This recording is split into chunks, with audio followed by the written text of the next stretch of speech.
लाखों लोगों को दंगों में मार दिया जाता है। दुनिया में अगर किसी देश की मिलिट्री के ऊपर वहां का अल्पसंख्यक समाज हमला करता है तो केवल ऐसा भारतवर्ष के अंदर होता है, दुनिया में किसी देश में नहीं होता। किसी भी देश के अंदर ऐसा भी नहीं होता कि वहां के बहुसंख्यक समाज की आस्थाओं के ऊपर अल्पसंख्यक समाज का कोई व्यक्ति हमला करने की हिम्मत रखता हो। ऐसा होता है तो केवल भारतवर्ष के अंदर होता है।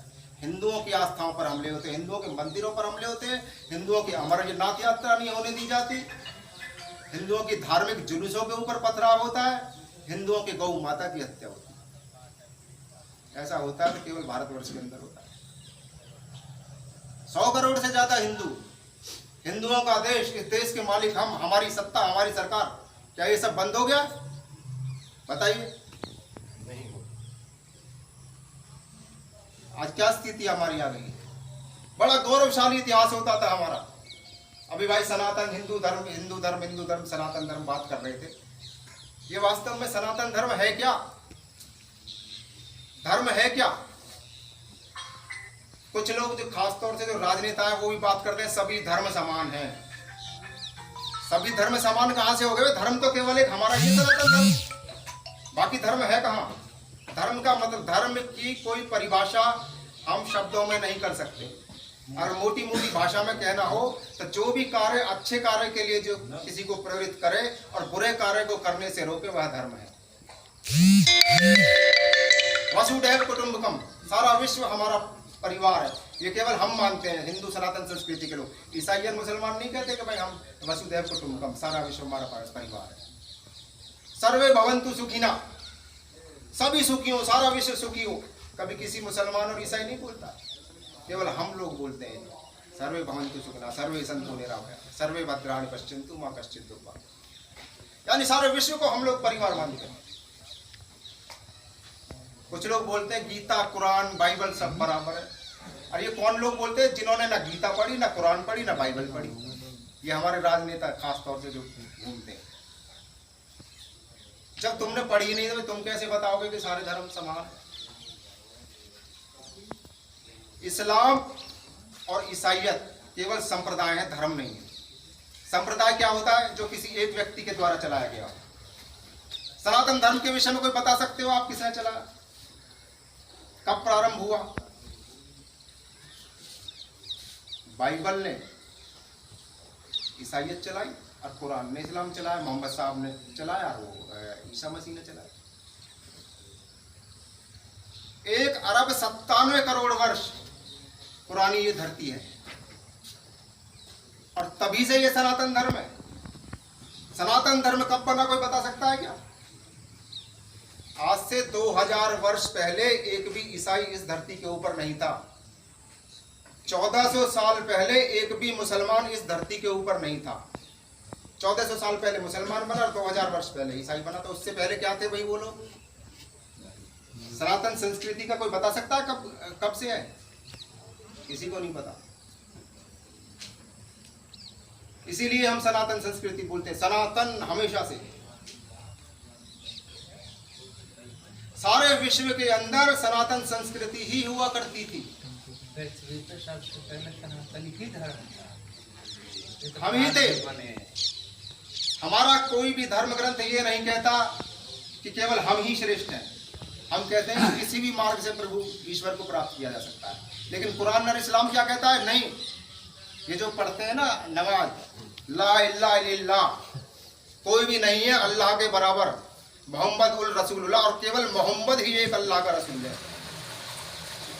यानी एक मोहम्मद, हम तो नहीं कहते भैया राम ही है या कृष्ण है और कोई है ही नहीं। उसके बाद इनका पदार्पण, हूण आए, कुषाण आए, शक आए भारत की धरती पर। लेकिन आप सब लोग हमारे पुरखों का पराक्रम देखें, एक भी हूण, कुषाण, शक आज इस धरती के ऊपर नहीं है। या तो मार मार करके भगा दिए गए, या इस धरती में दफन कर दिए गए, या उन्होंने अपना धर्म परिवर्तन करके सब हिंदू हो। ऐसे गौरवशाली इतिहास हमारा होता था। बाबर आया, उसको हराया, राणा सांगा ने बार बार हराया, महाराणा प्रताप और अकबर का युद्ध हुआ। इतिहास में पढ़ाया जाता है अकबर महान था। अकबर महान नहीं था, अकबर ने मीना बाजार लगवाई, हरम बनवाए, हिंदू कन्याओं का हरण करवाया, लेकिन एक मुखौटा लेकर के हिंदुओं को अपने साथ मिलाने का, और उसको इतिहास में लिख दिया गया अकबर महान। जबकि जो महाराणा प्रताप हमेशा लड़ते रहे, कभी आधीनता स्वीकार नहीं की उन्होंने, कभी भी अकबर की आधीनता स्वीकार नहीं। घास की रोटी खाई, जंगलों में जाकर बार बार सेना तैयार की, बार बार संघर्ष करते गए, और महाराणा प्रताप उनके सामने युद्ध में कभी आया ही नहीं, आने से घबराते। छत्रपति शिवाजी महाराज, जिन्होंने हिंदवी साम्राज्य की स्थापना की, मुगल इस देश में आए लेकिन कभी चैन से उनको बैठने नहीं दिया। और 1761 तक जितनी भी यहाँ रियासतें थी, 80% से ज्यादा हिंदुओं के पास वापस हो गई, वापस हिंदू राज्य बन गए। उसके बाद अंग्रेजों का शासन आया, हम सब लोगों ने संघर्ष किया। 45 करोड़ हिंदू हमारे पूर्वज, हमारे पुरखे, हमारे बलिदानी 45 करोड़ मुसलमानों से लड़ते हुए संघर्ष में शहीद हुए, और अंग्रेजों से लड़ते हुए 5 करोड़, यानी 50 करोड़ हमारे बलिदान, हमारे हिंदू समाज के लोग। और आज हमें इतिहास में क्या पढ़ाया जाता है? दे दी तूने आज़ादी बिना खड़े बिना, साबरमती के संग तूने कर दिया। कितना बड़ा चीज। अकेले 20 लाख लोग 1947 के गदर में भेंट चढ़ गए, 20 लाख। और लोग कहते हैं कि दे दी तूने आज़ादी, खचराने से आज़ादी। इतना झूठ हमें पढ़ाया गया।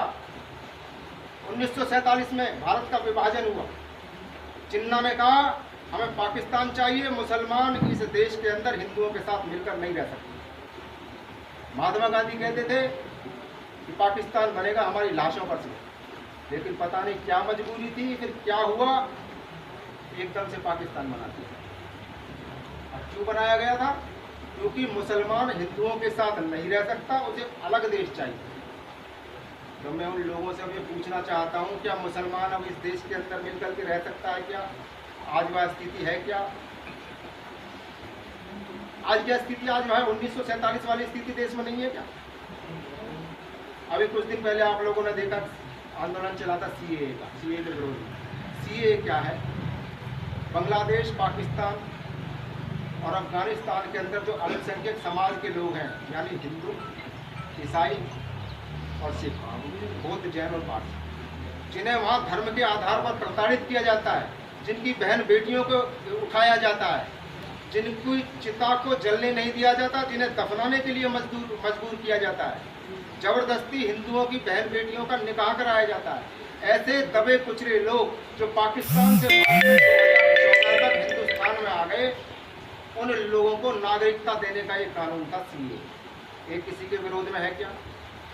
किसी का क्या विरोध है भाई, इसमें बताओ? किसी का नुकसान है क्या? किसी मुसलमान का नुकसान है क्या? लेकिन इस सीए के नाम पर इस देश के अंदर कितनी बड़ी आग लगाई गई। बंगाल को जला दिया गया, दिल्ली में केंद्र सरकार की नाक के नीचे सड़क रोक कर बैठे रहे और क्या आग लगाई सीए के नाम पर। सीए से इनका कोई जबकि कोई नुकसान नहीं। क्या ये क्या चाहते थे कि पाकिस्तान का जो आतंकवादी है वो भारत में आए और उसको भी नागरिकता दी जाए? सिर्फ इतनी सी बात, पहचान ना हो। ये सीए के नाम पर किया गया। सीए के नाम पर प्रोटेस्ट कर रहे हैं, प्रदर्शन कर रहे हैं, नारे क्या लगा रहे हैं यूनिवर्सिटी में? हिंदू तेरी कब्र खुदेगी। अरे भैया, नाम सीए के नाम पर जब प्रदर्शन कर रहे थे, हिंदू की कब्र खुदने की बात कहाँ से? हिंदुओं ने तुम्हारा क्या बिगाड़ दिया भाई? हमें चाहिए आज़ादी। इस देश में तुम तिरंगा झंडा जलाते हो, संविधान जलाते हो, आग लगाते हो, करते हो, इससे ज्यादा क्या आज़ादी चाहिए भाई तुम्हें? जो हिंदू सर्वे भवन्तु सुखिना की कामना करता है, जो हिंदू तुम्हें भाई भाई कहता है, जो हिंदू सर्वधर्म समभाव की बात कर रहा है, उसकी कब्र खोदने की बात कर रहे हो। आखिर ये हो क्या रहा? इनसे सोचने का विषय है। आज 3 लाख से ज्यादा हिंदू युवतियां प्रतिवर्ष उठा ली जाती हैं इस देश के अंदर मुसलमानों के द्वारा।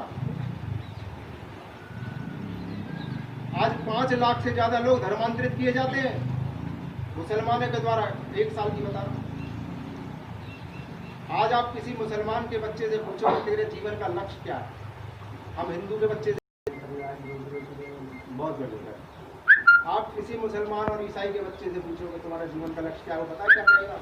अपने जीवन में कम से कम एक हिंदू को मुसलमान या ईसाई मुसलमान का प्रत्येक बच्चा 40 दिन के लिए धर्म के प्रचार के लिए, एक लड़की ईसाई की इंग्लैंड से आती है, अमेरिका से आती है, धर्म के प्रचार के लिए कहाँ जाती है, कहाँ पर करती है धर्म का प्रचार? वो फरीदाबाद दिल्ली में नहीं करती, बल्लभगढ़ में नहीं करती, वो जाती है उड़ीसा के जंगलों में, तमिलनाडु के जंगलों में, झारखंड के जंगलों में।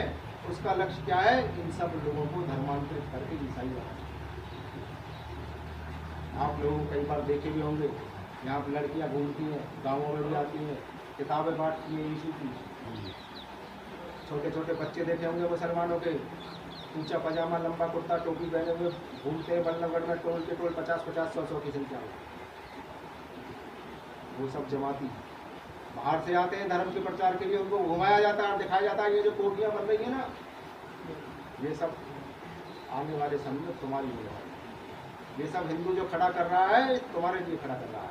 और हिंदू के बच्चे क्या, हम लोग क्या कहते हैं अपने बच्चों को? इंजीनियर बनाएंगे, डॉक्टर बनाएंगे। ठीक है, इंजीनियर बनाओ, डॉक्टर बनाओ, पैसा कमाओ। लेकिन भाइयों, वो पैसा कश्मीर के ब्राह्मणों ने कमाया था। जो हमारे सन 47 से पहले पंजाबी भाई यहाँ आए थे ना, पाकिस्तान के अंदर बड़ी बड़ी हवेलियाँ थी, कई 100 एकड़ के फार्म हुआ करते थे उनके, बहुत पैसा हुआ करता था।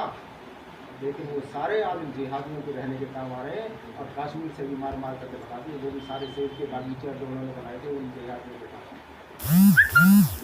ये स्थिति केवल धारा 370 हटने से समाधान होने वाला नहीं है। 370 हट गई, बोलो क्या हो गया भाई? हो गया कुछ? क्या वो कश्मीरी वापस चले गए? क्या देश की स्थिति सुधर गई? कश्मीरी तो वापस नहीं गए, लेकिन देश के आज भी कई हिस्से, आज 9 स्टेट ऐसे हैं जहाँ हिंदू अल्पसंख्यक बन गया है। पूर्वांचल, मिजोरम, त्रिपुरा, नागालैंड, मेघालय,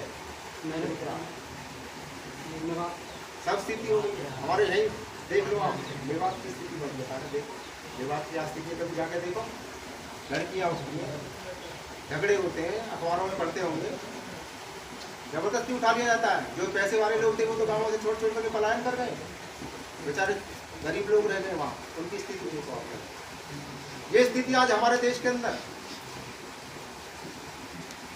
और हम सब लोग नारे लगाते, गौ माता की जय हो, धर्म की जय हो, धर्म की जय, गौ माता की। जो हमारे नारे लगाने से होने वाली है क्या? 100 करोड़ हिंदुओं का देश, किसी भी एक मुसलमान की हिम्मत नहीं होनी चाहिए कि हमारी गौ माता सड़कों पर घूमे और कोई उसे तिरछी नजर से भी देखे। और हमारे हिंदू लोग क्या कहते हैं? सड़कों पे घूमेगी तो लेके ही जाएंगे। वो एक अच्छी बात है कि भाई उसकी सेवा होनी चाहिए, लेकिन किसी की हिम्मत ना हो। जब हिंदू समाज का शौर्य और पराक्रम जब जागृत होगा तो किसी की हिम्मत नहीं होगी। गाय घूमती है किसी की तिरछी नजर। गौ की बात करते हो, गौ को बांधने की बात कर रहे हो, बहन बेटियां उठाई जा रही है, बहन बेटियों को बांधोगे क्या?